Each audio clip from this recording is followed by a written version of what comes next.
com o aparecimento não só da televisão, mas com a mudança de hábitos da classe média que começou a se afastar do centro da cidade, os cinemas foram entrando em decadência. Você não tinha uma boa programação nos cinemas, os filmes eram mais filmes de karatê, a porno chanchada invadia todas as telas.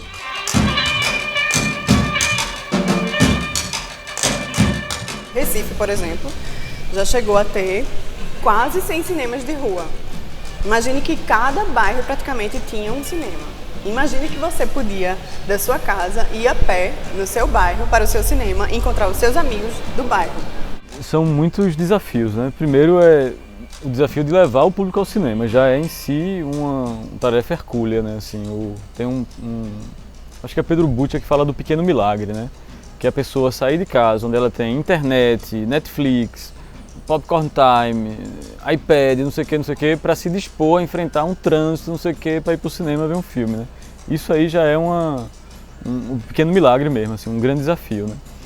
Aí o que eu acho que tem que haver é realmente uma mudança estrutural, não só do cinema, mas também do tipo de cidade, né? Assim, não é à toa que esses cinemas de rua ou de bairro, eles se fecharam, eles foram sendo fechados numa época em que a vida pública da cidade também estava sendo esvaziada, né? Existe uma coincidência muito nefasta entre uma coisa e outra.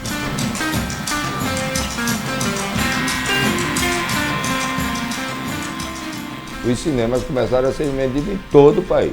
No caso de Recife, Recife era controlado por uma só empresa de cinema.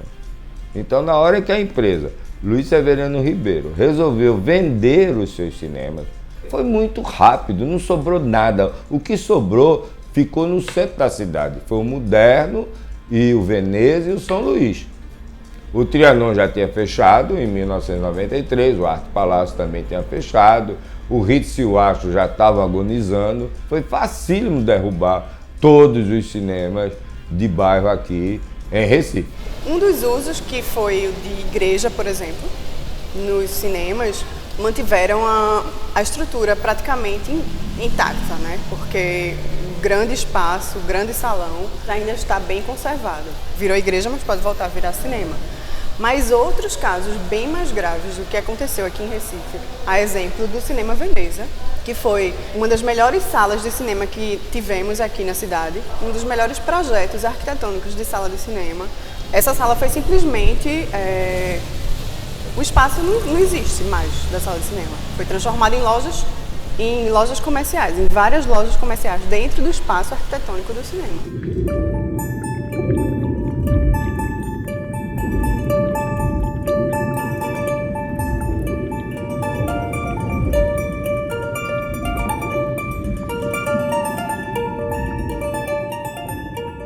O Trianon, infelizmente, ele já está bem modificado, derrubaram a coberta toda, não existe praticamente mais o cinema. E o cinema ele ficava por trás, o edifício ele tem essa forma e o cinema ficava no miolo, como é o Cinema São Luís também. Porque o São Luís, o edifício ele tem uma forma de U e o cinema fica no meio. E em cima não tem edificação, só nas bordas.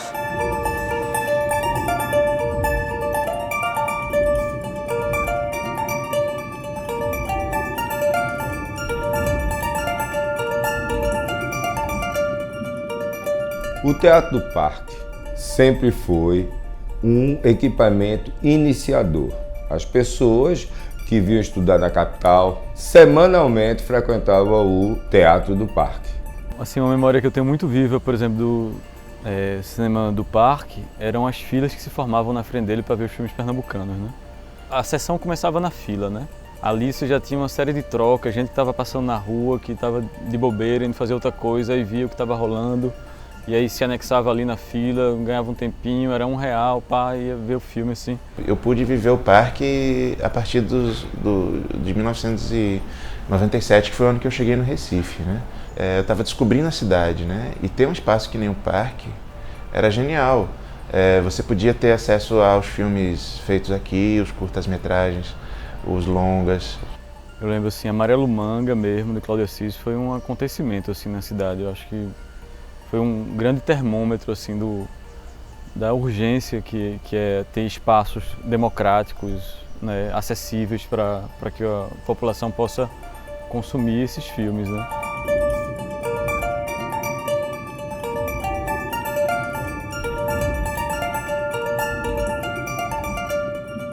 E é um teatro que tem um grande diferencial arquitetônico. Ele possui uma forma de plateia diferenciada, em formato de ferradura. Tem toda uma estrutura metálica de ferro que veio da Europa para ser montada aqui, porque ela é uma arquitetura apropriada mais para os trópicos, né, que é o clima tropical.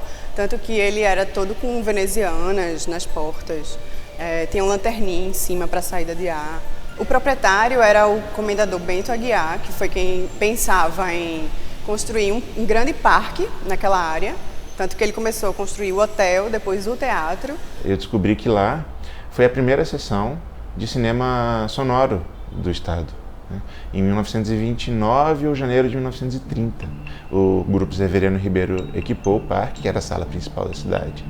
E ali as pessoas puderam experimentar o cinema sonoro pela primeira vez. Nos anos 70 foi reduto da produção do Super 8. Em 1975 foi inaugurada uma filmoteca lá. Nós temos o 6h30, tivemos o Pixinguinha antes, festival de dança, festival de teatro, né? As grandes mostras promovidas pelo Cinema do Parque. Primeira vez que Recife viu o cinema iraniano foi através do Cinema do Parque.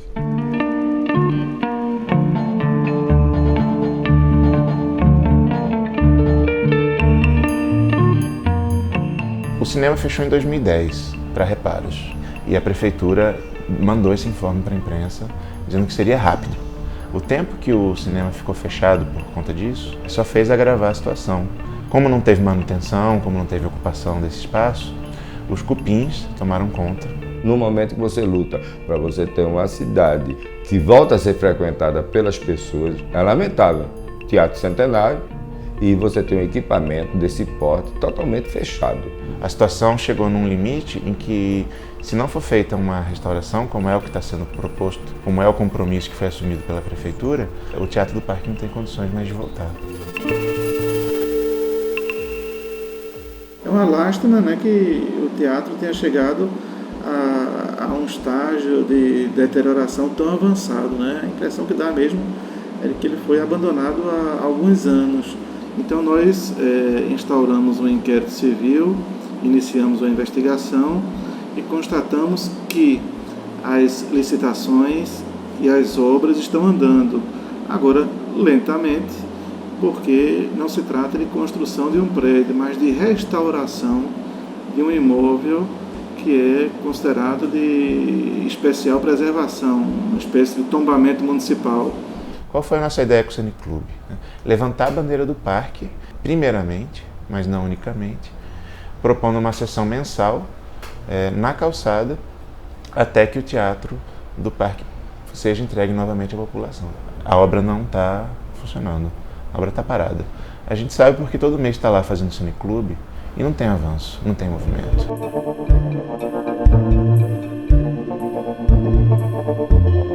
A última promessa que foi feita no mês de centenário do Teatro do Parque é que o equipamento seria entregue até o final de 2016. Quer dizer, no final do ano não vai ter Teatro do Parque. Eu duvido que ele exista. Foi encerrado o contrato com a principal empresa que tratava da reforma do prédio e está sendo licitada uma nova empresa para a continuidade das obras, porque qualquer paralisação fará com que o Ministério Público de imediato atue para obrigar a Prefeitura a intervir visando a preservação do Teatro do Parque. A nossa vontade é que a memória desses espaços não morra, porque pelo menos isso, né? Que a memória do parque não morra. Por isso que a gente marca a sessão sempre para 6h30, para lembrar que ali tem um projeto 6h30 por décadas, né? O Cine Olinda, qual é a memória do Cine Olinda? Fechou mais ou menos na época do golpe militar. Quem frequentou o Cine Olinda hoje que pode contar essas histórias, né?